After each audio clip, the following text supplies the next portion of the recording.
بسم اللہ الرحمن الرحیم۔ زمانہ بہت خود غرض ہے اور اقتدار کی جنگ تو ویسے ہی بہت خوفناک ہوتی ہے۔ بیٹوں نے باپ کو نظر بند کیا انہیں اقتدار مل جائے۔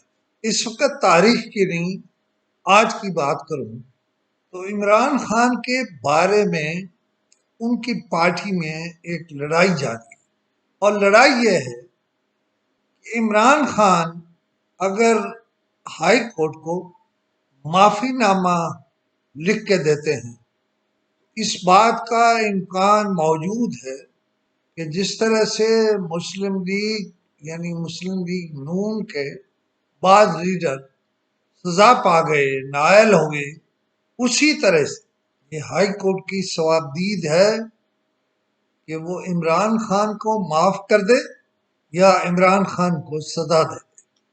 یہاں ایک بات ذرا زور دے کر کہنا چاہتا ہوں کہ آئینی قانونی حلقوں میں اور اس سے باہر جو بحث ہو رہی ہے وہ یہ ہے کہ عدلیہ کے انصاف کے معاملے میں دو معیار ہیں۔ مسلم لیگ نون کے لیے الگ ہے اور پی ٹی آئی کے لیے الگ ہے، یا جناب عمران خان کے لیے الگ ہے۔ لہذا عدلیہ نے اپنا وہ پوسچر بھی برقرار رکھنا، لہذا عدلیہ نے اپنا غیر جانبداری والا پوسچر بھی برقرار رکھنا۔ میں بات کر رہا تھا ہائی کورٹ کی، لیکن توشہ خانہ ریفرنس جو ہے اگر کوئی غور کرے تو دراصل اس میں عمران خان سزا پا چکے ہیں۔ میں اس تفصیل میں نہیں جاتا کہ لکھا کیا ہے اور نہ میرا یہ منصب ہے۔ میں یہ سمجھتا ہوں کہ دیکھیے اس طرح کے کیسز ہمارے ملک میں چلتے رہے اور سب اسے انجوائے کرتے رہے۔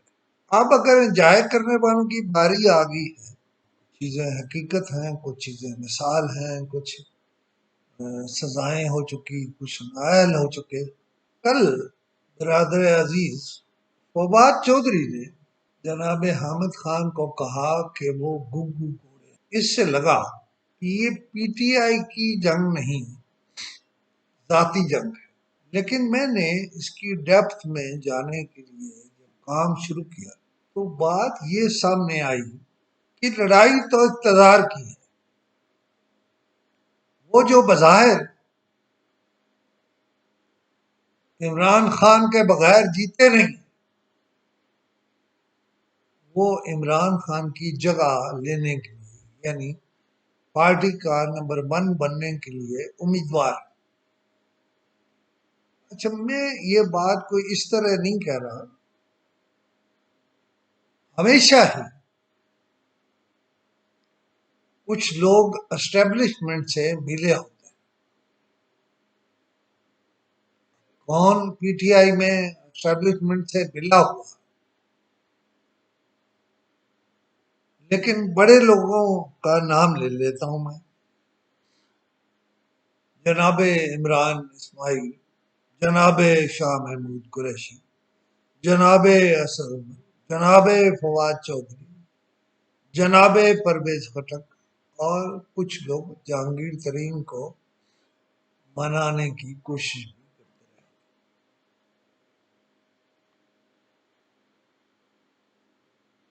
میں سمجھتا ہوں پی ٹی آئی میں اقتدار کی جنگ جاری ہے، بلکہ نمبر 1 بننے کی لڑائی جاری ہے، اور کہیں نہ کہیں یہ سارے لیڈرز یہ سمجھتے ہیں کہ عمران خان کو بالآخر کسی نہ کسی کیس میں سزا ہو جائے گی، اور اس کے بعد وہ نواز شریف کی طرح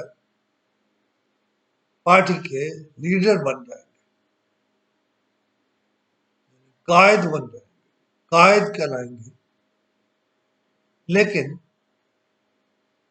ان کے اسمبلی میں آنے کا جو خواب اور دوبارہ وزیر اعظم بننے کا خواب ہے، وہ اس خواب کی تعبیر نہیں پا سکے۔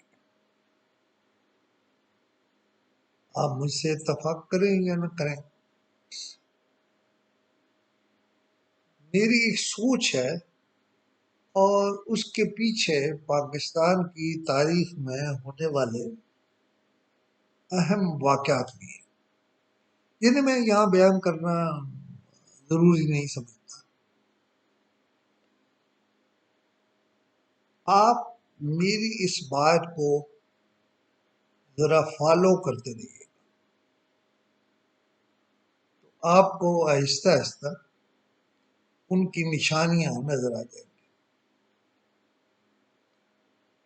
میں نے پہلے ایک پروگرام میں ایک ویڈیو میں آپ سے کہا ہے کہ جنرل قمر باجوہ نومبر میں اپنی موجودہ ٹرم یعنی ایکسٹینشن والی مکمل کر کے گھر جا رہے ہیں. لہذا جو ہی وہ گھر جائیں گے اور جو ہی ایک نیا آرمی چیف بنے گا تو وہ ایک نیا آرمی چیف اس کی اپنی ایک سوچ ہو, اس کا اپنا ایک عمل. میں اس بات کو یہیں چھوڑتا ہوں اور انشاءاللہ اگلی ویڈیو میں ملاقات